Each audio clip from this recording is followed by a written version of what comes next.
माननीय सदस्य श्री हनुमान बेनीवाल जी। एक इनके लिए जरूर सुना देना। सभापति महोदय, आपने मुझे आज राष्ट्रीय गीत वंदे मातरम के 150 वर्ष पूर्ण होने पर सदन में हो रही विशेष चर्चा पर बोलने का अवसर दिया, इसके लिए धन्यवाद। वंदे मातरम के 150वें वर्ष का महोत्सव देश मना रहा है।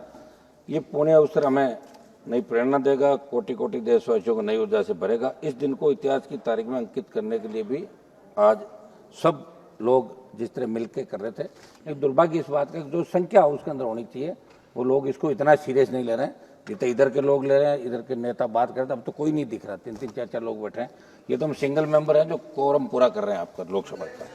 इसका समय मिलेगा एक दो अध्यक्ष सभापति महोदय, मैं इस देश के महापुरुषों को, अनगिनत स्वतंत्रता सेनानियों को, भारत माँ के संतानों को वंदे मातरम इस मंत्र के लिए जीवन खपाने के लिए श्रद्धापूर्वक नमन करता हूं और देशवासियों के अवसर पर मैं बधाई देता हूं। सभापति महोदय, मेरे से पूर्व वक्ता हमारे नगीना और हैदराबाद से आने वाले सांसदों ने जो बात कही इस देश के वर्तमान हालात की, वंदे मातरम की रचना बंकिम चंद्र चट्टोपाध्याय ने 1875 में की थी और बाद में 1881 के अंदर उनके उपन्यास आनंद मठ में ये प्रकाशित हुआ।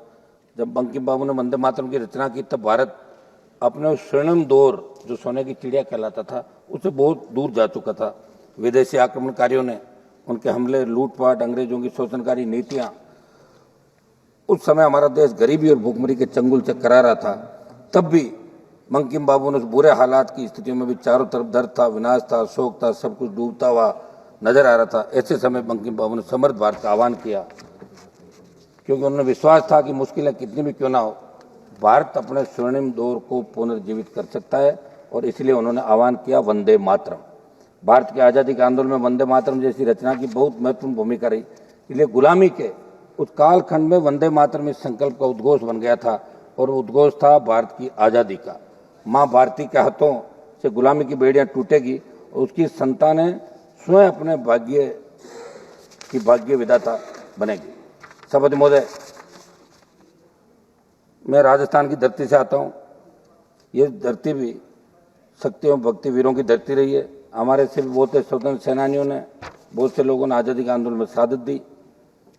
मैं हमारे आज़ादी के आंदोलन में भगत सिंह जी, चंद्रशेखर आजाद, सुभाष चंद्र बोस, सुखदेव, राजगुरु, रानी लक्ष्मीबाई, राम प्रसाद बिस्मिल, मंगल पांडे, उधम सिंह, लाला लाजपत राय जैसी विभूतियों ने अपने बलिदान में देशवासियों को प्रेरित किया। मैं जिस कौम से आता हूं, उस जाट कौम ने भारत के इतिहास में सबसे ज्यादा मातृभूमि के लिए प्राण न्यौछावर किए। भारत की आज़ादी की लड़ाई के अंदर जाट समुदाय के कई प्रमुख क्रांतिकारियों, जिसमें राजा महेंद्र प्रताप सिंह, राजा नार सिंह, शामल, भगत सिंह, उधम सिंह, बलदेवराम बुर्डक और अवतार सिंह सराबा जैसे नाम शामिल है, जिन्होंने देश के लिए अपने जीवन समर्पित किया और हंसते हंसते फांसी के फंदे को उन्होंने चूम लिया। वंदे मातरम आज के हालात के अनुसार, सभापति महोदय, जो हालात आज बन रहे हैं उस हालात के अंदर हमें वंदे मातरम की जो आज ऐतिहासिक बहस हो रही है, उसके बाद हमें इन चीज़ों की ओर भी सोचना होगा कि आज देश के हालात क्या है। इस गीत से उस समय गोरे अंग्रेज इतने डर गए थे, उस समय हमारे पास साधन संसाधन नहीं थे कि इस नारे को लोकप्रिय बनाने वाले रविन्द्रनाथ टैगोर, विपिन चंद्र पाल और श्री अरविंदो जैसे महान विभूतियों को कई बार नजरबंद किया। ब्रिटिश सरकार इनसे इतनी परेशान हुई कि जगह जगह वंदे मातरम बोलने पर पाबंदियां लगा दी गई। आज अपन जो ये चर्चा करें, निश्चित रूप से आपका एजेंडा क्या होगा, इनका एजेंडा क्या, मैं इसमें नहीं जाना चाहता, लेकिन सभी कौम के महापुरुषों ने इस देश को आजाद करने के अंदर हिंदू, मुस्लिम, सिख, ईसाई तमाम जातियों ने, आदिवासियों का अलग आंदोलन था, किसान अलग आंदोलन कर रहे थे, सारे क्रांतिकारी इस देश को बचाने का काम कर रहे थे। राष्ट्रपिता महात्मा गांधी के नेतृत्व में सिर्फ हिंदू सिख ही नहीं, मुसलमान भाई बहनों का भी प्रमुख योगदान रहा। मौलाना अब्दुल कलाम आज़ाद, अशफाक उल्लाह खां, खान अब्दुल गफ्फार खान, डॉक्टर जाकिर हुसैन, मौलाना मोहम्मद अली जोहर, हजरत मोहानी बेगम, हजरत महल और यूसुफ मेहर अली जैसे प्रमुख लोग इसके अंदर शामिल हुए। सभापति महोदय, ये अच्छी बात है कि प्रधानमंत्री ने वंदे मातरम की चर्चा की शुरुआत की।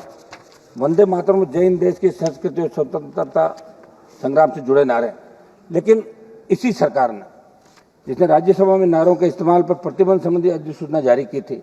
राज्यसभा बुलेटिन में सांसदों को शिष्टाचार और परंपरा का हवाला देते हुए जय हिंद और वंदे मातरम जैसे नारे नहीं लगाने की सलाह दी। कौन सरकार ने? इसी सरकार ने। जब सरकार का नाम आती घंटी तो यहाँ तो कितना पहल के गए लोग, थोड़ा बहुत तो बोलने दो सर।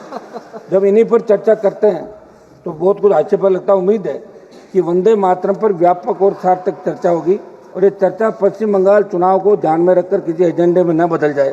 चर्चा राजनीति से ऊपर उठकर देश हित को प्राथमिकता दे, लेकिन ये दुर्भाग्य कि आज चर्चा में भाजपा के ज्यादातर लोग राजनीति कर रहे थे और कांग्रेस वाले है नहीं।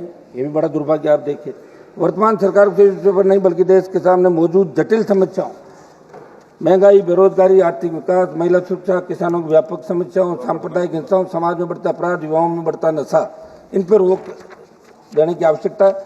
हाल ही के सितंबर महीने में इनके जो जिनको लोग गोदी मीडिया कहते हैं, मोदी मीडिया, इंडिया टुडे सी वोटर द्वारा किए गए सर्वे के मुताबिक पीएम के नेतृत्व में पिछले 11 साल में उनकी सबसे बड़ी जो असफलता बताई बेरोजगारी।